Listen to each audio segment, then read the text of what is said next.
네, 여전히 무난무난하게 흘러가고 있는 시장입니다. 코스피 지수는 2,794선 지나가고 있고요. 코스닥 지수는 0.36% 정도 오름폭 지켜가면서 832선에서 움직입니다.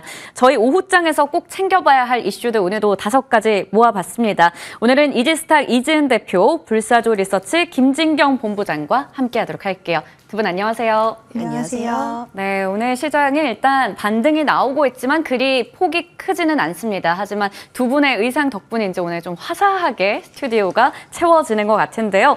오늘도 두 분에게 한번 좋은 아이디어들 얻어보도록 할게요. 자, 그러면 먼저 첫 번째 이슈부터 확인해 보겠습니다. 바로 오늘 시장에서 2차 전지주가 상당히 강한 거. 2차 전지 쪽으로 수급이 쏠리고 있는 것은 바로 이 이슈 때문이죠. 테슬라가 차량 인도량 전망치 상회 소식을 밝혔습니다.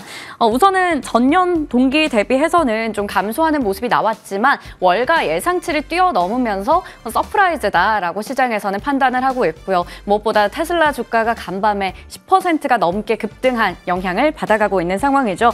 리비안도 마찬가지로 인도량이 좋았습니다. 이러한 부분과 있어서 2차 전지주가 낙폭이 참 과대했었는데 올해 상반기에는 소외가 됐었는데 하반기에는 좀 주도주가 될까 이러한 부분들이 궁금하거든요. 먼저 이지은 대표님께 여쭤볼게요. 국내 2차 전지주가 하반기에는 주도주가 될 수 있다고 보시나요? 저는 일단은 조금은 더 확인을 해보자라고 솔직히 생각을 하고 있습니다. 시장의 기대치가 굉장히 낮아져 있는 상황이기 때문에 바닥에 대한 인식이 있을 수도 있겠지만 아직은 확인해야 될 부분이 있다라고 생각을 드는 부분이 지금 2분기 생산량으로 봤을 때는 전년 동기 대비해서 감소를 했어요. 이러한 부분들, 그러니까 결국에는 기대치가 낮아진 거지 사람들이 많이 수요가 올라가거나라고 해석할 수는 없는 부분이고 지금 전 세계적으로 전기차 수요는 계속 아직까지는 좀 둔화되는 흐름이라고 저는 생각을 하고 있고요. 일단 테슬라라는 기업으로 봤을 때 이번에 좀 좋았던 부분이 결국에는 이 인도량에 대한 부분인데 23일에 2분기 실적 발표가 있습니다.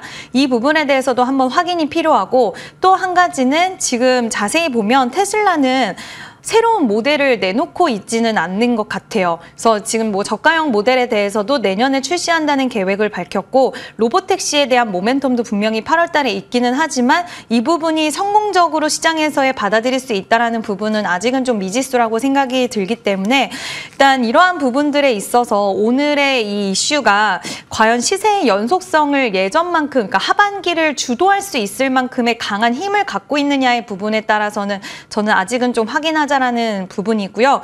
다른 것보다도 일단은 테슬라에서 그동안 꺼냈던 카드가 결국에는 가격 인하에 대한 카드였거든요. 근데 그렇게 되다 보면 수익성에 대한 부분은 좋을 수는 없을 거예요. 마진을 좀 포기를 하고 결국에는 이제 대수를 늘리겠다라는 전략인데 그래서 뭐 할부 금리를 굉장히 저할부 금리로 진행이 되기도 했고 또 저가 모델을 계속해서 판매를 하고 중국에서는 가격을 낮추는 거를 몇 번이나 했기 때문에 이러한 부분들이 결국에는 당장의 어떠한 돌파구를 만들어내려는 움직임이었지만 수익성에 대한 의문점은 분명히 남아있다라고 생각이 들고요. 그래서 2분기 실적 발표 때 뚜껑을 좀 더 열어보고 명확하게 판단을 해야 될 것 같다라는 생각이 듭니다. 또 ESS 쪽 관련돼서 좋은 소식이 있었는데 오히려 그쪽에서 저는 좀 좋은 아이디어를 얻을 수 있지 않을까라고 생각이 좀 들었고요. 테슬라가 지금 어제 굉장히 좋았고 전에도 지금 최근 들어서 계속 좀 좋은 흐름이 나타나고 있거든요. 근데 이 부분을 2차 전지 전반적으로 물론 바닥에 대한 메리트는 있다라고는 생각은 하지만 지금 오늘 이 이슈 가지고 예전만큼 상승세를 이어가기에는 좀 확인하자. 그리고 단기적으로는 좀 상승세는 나올 수는 있겠지만 큰 대세 상승에 대해서는 이 이슈 가지고는 확인이 더 필요하다라고 정리해드릴 수 있을 것 같습니다. 네, 일단 오늘은 테슬라발 훈풍에 힘입어서 일단 오늘은 좀 상승이 나오고 있는 상황인데 2차 상승기 우리가 연속성을 보기까지는 약간은 시간이 필요하다라는 얘기를 해주셨어요. 실적 발표도 좀 체크를 해봐야 되는 부분이 있고요. 그리고 무엇보다 일단은 이게 작년만큼 또 강한 섹터가 될지 주도주가 될지는 우리가 좀 기다려봐야 된다라는 얘기를 해주셨습니다. 그러면 2차 전지가 이렇게 뛰어갈 때 반도체는 또 쉬어갑니다. 이게 어떻게 보면 수급의 손바뀜도 있는 것 같은데 이러한 부분에 대해서 우리 김진경 본부장님은 어떻게 생각하시는지가 좀 궁금하고요. 마찬가지로 앞서 드렸던 질문이랑 사실 비슷하게 그러면 본부장님 의견도 좀 궁금합니다. 이게 하반기에는 좀 어느 정도까지 시세가 나타날 수 있을까요? 네, 일단은 2차 전지가 하반기에 주도 섹터가 될지 여부는 아직은 조금 더 지켜봐야 될 부분인 것 같습니다. 상반기 동안에 워낙에 큰 폭으로 좀 하락했었고 이제부터는 서서히 하반기로 접어들면서 순환매가 좀 일어나는 분위기가 나오지 않나라고 생각되고 있기 때문에 그동안에 많이 우려감도 반영이 되었고요. 그렇다 보니까는 워낙에 가격 메리트가 높아지고 있는 2차 전지 쪽으로 시선이 몰려지는 게 아닌가라고 좀 볼 수 있을 것 같고요. 물론 뭐 테슬라라든지 현대차라든지 GM이라든지 이렇게 주요 이 완성차 업체들이 2분기에는 이 전기차 부분에 대해서 호실적으로 거두고 있는 상황이긴 합니다. 그리고 마찬가지로 하반기에도 점차적으로 이 전기차에 대해서 판매율도 증가하고 있고 또 수요도 점차적으로 좀 나타날 것이다. 이런 전망들이 나오고 있지만은 이런 부분들이 정말 2차 전지주에게는 호재로 작용이 될 수 있어도 이게 주도주가 될지 여부는 조금 더 지켜봐야 되지 않나라고 좀 봐야 될 것 같고요. 다만 그래도 2차 전지주의 경우는 이 점차적으로 업황에 대한 회복 기대감이 반영이 되고 있다는 점은 분명히 긍정적인 부분인 것 같습니다. 그렇기 때문에 지금의 경우는 주도주가 될 것이다. 이런 시선보다도 조금은 낙폭 과대가 된 상황에서 어느 정도는 반등이 시도를 할 것으로 예상되고 있기 때문에 그래도 2차 전지주의 경우는 지금부터는 조금은 긍정적인 시선으로 바라보자라고 말씀을 드려보고 싶고요. 그리고 반도체주 일단은 SK 하이닉스, 삼성전자 어느 정도 한 차례 오르는 싶다가도 지금 다소간 주춤하는 모습을 보여지고 있습니다. 하지만 반도체주의 경우가 뭔가 업황에 대한 기대감이 이제 꺾였다. 이런 좀 시선보다도 전반적으로 그동안 많이 올라왔다. 이런 시선이 좀 반영이 되었기 때문에 잠깐 조정이 나오는 것으로 저는 좀 생각을 하고 있는데요. 물론 하반기에도 여러 가지 반도체에 대한 부분들이 긍정적인 이야기들이 많이 남아있는 상황이기 때문에 그래도 실적 기대감은 충분히 이어질 거라고 좀 생각을 하고 있습니다. 일단 반도체의 경우는 그래도 올해의 경우는 역대 최대 수출 실적을 좀 내주고 있는 상황이기 때문에 충분히 확장세를 좀 이어나가지 않을까라고 좀 예상을 하는 부분이고요. 특히나 AI용 반도체에 대한 열풍은 당분간 이어질 것으로 보여지고 있기 때문에 반도체 업황에 대해서 올해 우려감보다도 조금 더 널리 바라봤을 때는 그래도 기대감이 반영이 되지 않을까라고 볼 수 있을 것 같고요. 잠깐 지금의 경우는 그동안의 피로감으로 인해서 조정이 나오는 것으로 판단되고 있기 때문에 오히려 전반적인 추세 분위기는 이어질 것으로 보여지고 있습니다. 하지만 반도체주를 지금 매수를 해야 될까? 이런 부분들이 고민이시라면은 지금의 경우는 보유자분들 영역이다라고 좀 말씀을 드리고 싶습니다. 그동안의 기대감이 어느 정도 선 반영이 되기도 했었고요. 물론 하반기에도 충분한 실적 기대감이 남아있지만은 상반기 동안에 이런 열풍들이 하반기에도 과연 이어질 것인가? 이런 부분에 대해서는 조금 더 지켜봐야 되는 부분이기 때문에 반도체주의 경우는 보유자분들 영역에 한해서만 좀 대응을 해보자라고 말씀을 드리고 싶고 오히려 지금의 경우 신규 매수도 어떤 새로운 업종을 살펴본다면은 2차 전지주의 경우는 충분한 매력이 있다라고 생각이 들고 있습니다. 앞서 말씀드렸던 것처럼 업황에 따른 기대감이 충분히 남아있긴 하지만 그래도 가격적인 면에서는 지금은 굉장히 낙폭 과대가 된 구간이기 때문에 오히려 신규 매수를 고려하신다면은 지금부터는 서서히 2차 전지주들 한번 관심 있게 살펴보시는 전략도 필요하실 것 같습니다. 네, 두 분 모두 공통적으로 말씀해 주신 건 하반기에 주도 섹터가 2차 전지가 될 것인가 그거는 우리가 조금 더 체크해 봐야 된다 말씀해 주셨어요.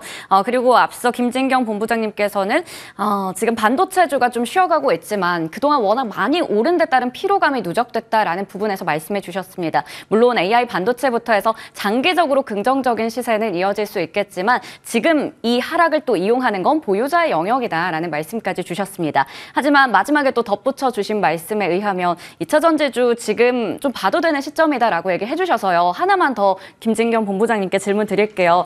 2차 전지주가 어쨌든 다시 뛰고 있는 상황이고 이게 단기적으로 보든 지금부터 뭐 체크를 해보든 양극재나 뭐 리튬이나 사실 너무 많잖아요. 그러면 그 안에서 투자는 어느 쪽에 하는 게 좀 좋을까요? 네, 저는 사실은 개인적으로 저렴한 걸 좋아합니다. 저렴한 네, 네. 그래서 지금 저렴한 구간에서 관심 있게 볼 수 있는 주요 좀 셀업체들 살펴보자라고 있다라고 말씀을 드리고 싶고요. 뭐 대표적으로 뭐 삼성 SDI, LG 엔솔이라든지 뭐 SK 이노베이션 등이 있을 것 같은데 왜냐하면은 그동안에 너무나 크게 많이 하락을 해왔던 종목입니다. 충분히 투자가 많이 이루어지고 어떤 기술력적인 부분에 대해서 정말 더한 난리 없이 이 기술력 글로벌적 인정을 받고 있지만은 그 반면에 주가의 경우 이런 부분들을 반영을 하지는 못했습니다. 그렇기 때문에 오히려 지금 이 시점에서는 하반기에 업황에 따른 어떤 개선 기대감이 나오고 있는 상황이기 때문에 오히려 이런 기대감을 바라보고 이제는 좀 낙폭 과대가 되고 바닥권에서 서서히 관심을 가져보자라고 말씀을 드려보고 싶고요. 그동안의 우려감은 저는 충분히 반영이 되었다라고 좀 생각을 하고 있습니다. 올해 하반기부터는 뭔가 좀 주요 신규 이제 전기차들이 많이 출시가 될 예정이라고 하는데요. 일단 주요 완성차 업체들이 좀 라인업이 확대가 되고 있기 때문에 그동안 침체가 되어 왔었던 2차 전지의 업황이 다시금 회복이 될 것으로 기대가 되고 있는 상황이기도 하고요. 일단 일시적인 어떤 수요 정체라고 판단이 되기 때문에 주요 업체들의 투자가 꾸준히 이어져 왔었습니다. 사실 업체들이 투자가 그럼에도 불구하고 이어져 왔다는 점에 대해서는 앞으로의 수요에 대응을 하기 위해서 투자가 진행된 부분이기 때문에 오히려 주요 셀 업체들의 경우는 좀 더 널리 내다보고 좀 더 이 투자에 대해서 확장세로 이어진 것이 아닌가라고 볼 수가 있을 것 같고요. 오히려 지금의 경우는 뭔가 2차 전지 그리고 전기차들의 경우가 잠깐의 수요 정체를 겪었지만은 다시금 회복이 되는 모양새를 나타내주고 있고 또 충분한 정책 모멘텀도 갖추어지고 있죠. 뭔가 환경적인 부분에 대해서는 규제가 더욱더 강해질 가능성이 높기 때문에 좀 더 중장기적인 면을 봐서는 충분한 정책 모멘텀을 갖추어 있다라고 판단되고 있기 때문에 지금부터는 이렇게 많이 낙폭 과대가 되었던 이 셀 업체들에게는 충분한 관심이 필요하다는 점도 말씀을 드려보도록 하겠습니다. 네, 2차 전지주의 좀 투자 매력이라고 한다면 낙폭이 과대하다라는 건데요. 그런 측면에 있어서 주요 셀 업체 한번 시선을 두자 이렇게 말씀해 주셨습니다. 그리고 일단 전기차 캐즘 관련해서도 말씀해 주셨지만 이걸 극복할 수 있을까? 이것도 참 고민이 많이 됩니다. 전기차 업황을 봤을 때요. 이거를 극복할 수 있다. 하나의 청신호라고 우리가 체크해 볼 수 있는 게 그래도 2차 전지 수출이 2달 연속으로 증가했다라는 건데요. 이지은 대표께서는 이 부분에 대해서 좀 어떻게 보시는지 궁금해요. 업황은 그래도 장기적으로 긍정적인가요?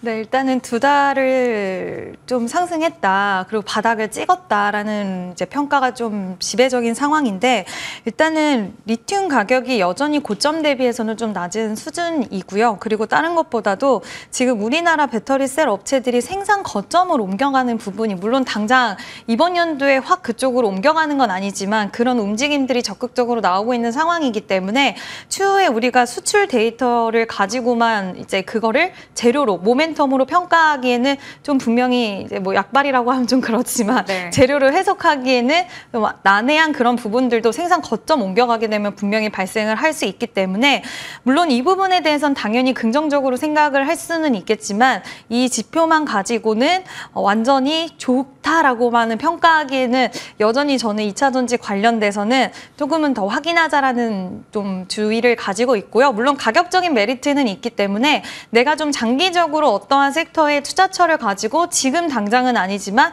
업황 회복을 기다리면서 투자를 해보고 싶다라고 생각하시는 분들에게는 나쁜 투자처는 아니라고 생각을 해요. 하지만 지금 나오고 있는 이러한 일시적인 현상들 때문에 지금 당장 바닥에 있다라는 이유로 큰 상승세를 내가 한번 봐야겠다. 요즘 시장에서 수익을 잃으신 분들이 좀 많이 계시잖아요. 이거를 바닥에 있는 2차 전지를 매수해서 한 번에 복구하겠다라는 마음가짐으로 지금 당장은 좀 들어가기에는 무리가 있다라고 생각이 들어서 분할 매수 관점으로 좀 장기적인 관점으로 매수하시는 게 맞지 않을까라는 의견 드리고 싶습니다. 네, 그렇다면 다음 테마로 넘어가서 좀 더 이야기 나눠볼게요. ESS 관련주가 오늘 또 시장에서 굉장한 주목을 받고 있습니다. 우선은 테슬라 쪽에서도 뭐 관련해서 긍정적인 이야기 했죠. 분기별로 봤을 때 실적 기준 역대 최고치, 에너지 저장기기 제품 배포했다 이런 소식 나왔고요. 삼성 SDI와 테슬라 간에 또 ESS 수주 경쟁에 대한 이야기도 나오고 있습니다. 앞서 이지은 대표께서 ESS 쪽은 그래도 좀 긍정적으로 본다라고 말씀해 주셨는데요. 오늘 한중 NCS, 뭐 신성 ST, 서진시스템, 이렌텍 등등의 종목들 급등이 나오고 있습니다. 그러면 이쪽에서는 우리가 상승 추세가 이어진다고 볼 수 있을까요? 일단은 중소형주들에서는 상승 추세 좀 이어갈 수도 있을 것 같은데 그중에 이제 서진 시스템이라는 종목은 오늘 상승세가 좀 눈에 띄는 모습이었습니다. 그동안은 이제 통신 장비 5G 관련주로 시장에서 부각도가 높았는데 이 기업 같은 경우에는 지금 배터리 모듈 그리고 팩 PCS 이런 부분들 핵심 부품에 대해서 생산을 하고 있는데요.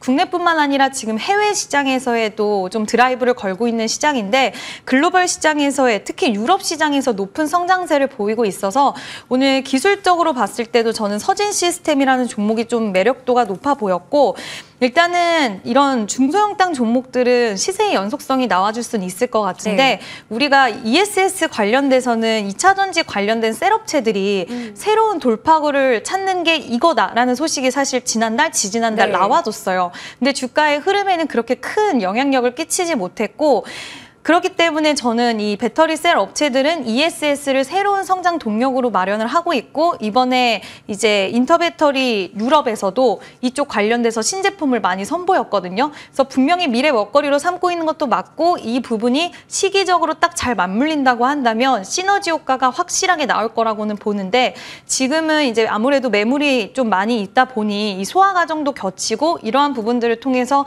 당장 시세가 좀 강하게 나올 수 있는 건 중소형단 종목들이다라고 생각을 하고 있고요. 일단 수요 대응하기 위해서 지금 생산시설도 계속 확보를 하고 있고 미래를 위한 준비를 하고 있다는 건 이게 미래 먹거리가 될 수 있다는 부분으로 우리가 좀 증거로 볼 수가 있기 때문에 테슬라 쪽에서도 일단은 자동차보다도 이쪽에서 좀 더 성장을 보는 이런 평가들도 많이 있기 때문에 우리나라 셀업체들도 이런 재료와 이러한 준비 과정들을 거쳐서 이게 시너지 효과가 분명히 발현되는 시기는 올 것이다. 하지만 주가적인 측면에서는 중소형당 종목들이 좀 더 가볍게 움직일 수 있는 이점이 있다라고 생각하시면 될 것 같습니다. 중소형단에서 오히려 이 상승 추세가 지속이 될 수 있다 말씀 주셨고요. 서진 시스템 특징적이다 얘기해 주셨는데요. 그러면 김진경 본부장님께서는 똑같이 ESS 섹터 내에서 어떤 종목 좀 유망하게 보세요? 저는 일단은 아직 ESS 관련주의 경우는 조금 더 살펴봐야 된다라고 말씀을 드리고 싶습니다. 물론 ESS의 어떤 산업을 놓고 봤을 때는 충분히 중장기적인 성장 가능성이 있다라고 생각을 하고 있습니다. 왜냐하면 계속적으로 재생 에너지 비중이 증가를 하고 있죠. 그렇다 보니까 불안정하게 발전량을 좀 저장해야 되는데 이를 안정적으로 공급해야 되는 부분들이 바로 ESS, 약간 즉 필요성이 굉장히 높아지고 있다는 점에 대해서는 충분히 산업에 대해서는 기대감을 해볼 수 있을 것 같고요. 오늘의 경우는 일단은 영향은 있긴 하지만은 그래도 상황을 봤을 때는 중장기적으로는 충분히 관련주들의 경우는 어떤 새롭게 모멘텀으로 그리고 성장성으로 좀 반영되지 않을까라고도 볼 수 있을 것 같습니다. 앞으로를 생각을 한다면은 아무래도 ESS의 경우는 필수적일 것으로 보여지고 있고요. 그렇다고 하기에는 하지만 지금은 조금은 테마주적으로 움직여지는 게 아닌가라고 좀 볼 수 있을 것 같은데요. 여러 가지 관련주를 일단 살펴봤을 때 뭔가 좀 대형주를 제외를 하고는 대체적으로 중소형주들이 장조의 변동성을 확대를 하는 모습을 좀 보여지고 있습니다. 그렇기 때문에 ESS 관련주를 지금 투자를 하기에는 다소간 변동성을 감안을 해줘야 되기 때문에 오히려 지금 당장의 어떤 기대감만으로 신규 매수에 접근하시는 것보다도 조금은 분위기를 살펴보고 난 뒤에 다시금 좀 전략을 세울 필요가 있지 않나라고 봐야 될 것 같고요. 지금의 경우는 대형주를 제외를 해놓고는 중소형 관련주들이 일시적으로 이슈에 따라서 움직여지는 경우가 많기 때문에 오히려 이 점에 대해서는 좀 더 주의가 필요하다는 점도 말씀을 드려보도록 하겠습니다. 오늘 시장에서 사실 제일 핫한 테마이니만큼 좀 이야기 자세하게 들어봤는데요. 의견이 또 살짝 갈리는 부분도 있습니다. 김진경 본부장님은 셀 업체들 말씀해 주셨고 이재은 대표께서는 ESS 쪽에서도 중소형단 이렇게 말씀해 주셨는데요. 저희 투자 전략 한번 잘 챙겨보도록 할게요. 자, 다음 테마로 넘어가 보겠습니다. 바이오입니다. 어제는 삼성바이오로직스가 또 역대 최대 규모의 수주 소식에 강한 모습 보여줬는데 오늘은 HLB 쪽이 상당히 강합니다. 그동안 좀 HLB 보유자분들께서 마음고생도 많으셨을 것 같은데 우선은 리보세라닙의 허가 심사 재개를 위해서 미국의 FDA 미팅 완료했고 또 관련해서 앞으로 글로벌 허가에 대한 기대가 한 번 더 높아졌습니다. 근데 워낙에 이게 이번에 진짜 믿어도 되나? 뭐 이런 좀 의문도 들고요. 좀 걱정도 사실 많거든요. 그러다 보니까 오늘 상한가가 여전히 지금 안 풀리고 있고 그룹주 다 오르고 있는데 이거 반짝 상승인 건지 아니면 일단은 그래도 다음 단계까지 우리 계속 봐도 되는 건지가 좀 궁금하거든요. 그러면 이 부분은 이지은 대표께 질문 드릴게요. 어떻게 보세요? 상승 지속 아니면 일시적? 오늘 그룹주들이 다 너무 강해서 이제 상승에 대한 지속 무게감은 가져갈 수는 있겠지만 저는 개인적으로 이런 종목들은 좀 대응하기가 상당히 어렵다라고 생각이 드는데 전체적인 그림으로 봤을 때는 FDA 승인에 대한 이제 기대감이 올라갈 수가 있는 게 6월 25일에 지금 외국인들의 공매도 잔고가 굉장히 줄었고 외국인의 순매수세가 늘어난다는 소식들이 나왔어요. 그 이유가 뭐였냐면 결국에는 이제 그 데이터에 대한 부분, 이제 처음으로 나오는 이 약품에 대해서는 우리가 보안 요청 서류란 이런 부분들이 흔한 부분이다. 우리가 이렇게 시장에서 굉장히 두려워했고 이제 이거를 곧 실패라고 생각했던 이런 인식들이 외국에서는 비일비재하기 때문에 외국인들 투자자 입장에서는 그렇게 위험 요소라고 받아들이지 않는다. 그래서 공매도 잔고도 굉장히 많이 줄어들고 외국인의 매수세가 지속된다라는 소식이었는데 이 같은 날 바로 오후 4시, 5시 경에 전환사채에 대한 또 공시가 나오면서 이제 굉장히 좀 투자자들의 심리를 불안정하게 만들었다라는 것들을 또 우리가 좀 유의해야 될 만한 그런 포인트라고 생각을 하는데요. 일단 이번에는 뭐 FDA에 대해서 지금 기간도 얼마 남지 않았어요. 이르면 2개월, 좀 시간이 걸린다라고 하면 6개월 안에 이 결과치가 나올 건데 지금 돌아가는 상황으로 봤을 때 그리고 아스코에서 글로벌 임상 3상에 대해서 지금 좋은 결과치가 있었기 때문에 이런 것들도 추가 서류 제출을 한다라고 했기 때문에 이 부분들이 기대감을 좀 증폭을 시킬 수는 있겠지만 저는 이 관련된 종목들은 물론 내가 보유하고 있는 투자자다 하신다고 한다면 이왕 이 그룹주를 믿고 이 기술력에 대해서 생각이 있으셨던 부분이라고 한다면 홀딩하고 좀 더 보셔도 되겠지만 신규로 오늘 나온 소식 하나만 딱 가지고 이렇게 대응을 하시기에는 이 그룹은 굉장히 까다로운 특성을 가지고 있거든요. 예상하지 못한 이런 소식들을 잘 전달을 하는 기업이기 때문에 그런 변동성에 대해서도 분명히 유의를 하셔야 될 것 같고요. 혹시라도 매수를 하신다고 한다면 비중에 대한 부분들 저는 그렇게 큰 비중을 실는 것보다는 보수적인 관점도 같이 좀 가져가시는 게 맞다라고 생각을 합니다. 네, 오늘은 확실히 또 이 호재가 전해지긴 했지만 뭐 상한가를 가버렸죠. 그러다 보니까 지금 보유자의 영역에서 좀 말씀해 주셨고요. 신규 매수를 하기에는 약간 또 확인해 볼 부분들 많다 이렇게 짚어주셨습니다. 자, 그런데 앞서 말씀드린 것처럼 이게 바이오주 섹터 다 같이 움직이기보다는 일부 종목들 호재에 따라서 가는 경향이 요즘에 좀 많이 보이고 있어요. 김진경 본부장님, 개별 호재 속에서 뭐 삼천당 제약 같은 경우 오늘 또 급등 나오고 있고 HLB 그룹주 말씀드렸었고 이렇게 각계 전투입니다. 현 구간에서는 선별적인 전략을 가져가야 될까요? 네, 사실 이제 제약 바이오주의 경우는 어떤 전체적인 이 여파를 바라보기보다도 조금 더 충분한 옥석가리가 굉장히 필요한 섹터 중에 하나이죠. 아무래도 뭐 신약이라든지 뭐 임상이라든지 학회 이런 소식들에 따라서 주가의 움직임이 민감하게 반응을 하기 때문인데요. 일단 이러한 부분들이 물론 긍정적으로 작용이 되긴 하지만은 또 일시적으로 그치는 부분들이 많기 때문에 특히나 제약 바이오주의 경우는 조금 투자하기는 약간 까다로울 수가 있고 그만큼 개별 이슈에 더욱더 집중을 해야 되는 종목군이었던 것 같습니다. 그동안에 일단은 제약바이오를 살펴본다면 어느 정도의 주가 흐름에 대한 성격들을 파악을 할 필요는 있을 것 같습니다. 뭔가 단기적으로 재료에 따라서 그치는 종목들도 충분히 있을 수도 있고요. 아니면 좀 더 지속적인 상승을 이어가는 종목들이 있을 수도 있고 이렇게 워낙에 성격이 천차만별로 달라지고 있기 때문에 제약바이오주의 경우는 그동안 과거의 데이터들을 살펴보면서 충분한 주가의 성격을 파악을 해야 된다는 점 말씀을 드려보고 싶고요. 일단 제약바이오주 이미 재료가 나와서 한차례 상승한 종목보다도 앞으로 뭔가 재료가 있을 만한 종목에 한번 좀 살펴보실 필요가 있으실 것 같습니다. 제약바이오주의 경우는 이런 이슈라든지 기대감이라든지 이런 부분을 선반영을 해서 주가가 반응하는 경우가 많기 때문에 앞으로의 일정들 그리고 어떤 임상 소식이라든지 학회 일정들이라든지 이런 부분들을 좀 더 꼼꼼히 따져가 보면서 좀 더 체크를 해볼 필요가 있다는 점도 충분히 말씀을 드려보도록 하겠고요.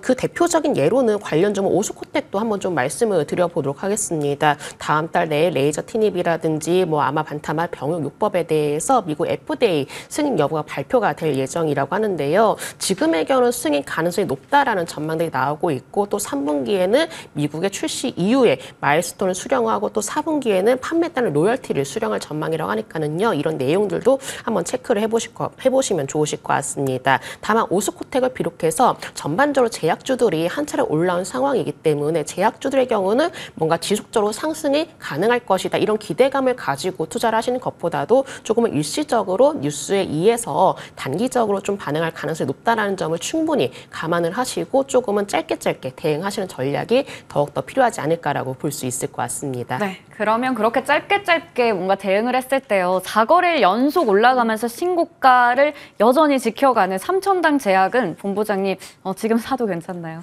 저는 지금은 매수 타이밍은 아니라고 생각을 그렇죠. 하고 부담되는 있습니다. 가격이죠. 네. 네. 워낙에 이제 제약바이오주들의 경우가 단기적으로 급등하고 또 이런 부분들이 또 단기 차익실현 매물로 출회가 되는 경우가 많기 때문에 이렇게 연속으로 상승했던 종목들의 경우는 조금은 투자에 주의를 하시는 전략이 더욱더 필요하지 않을까라고 볼 수 있을 것 같습니다. 네, 좋습니다. 자, 그러면 저희가 이제 제약바이오 이야기가 나와서요. 비만 치료제도 사실 이 안에 포함이 된다라고 볼 수가 있잖아요.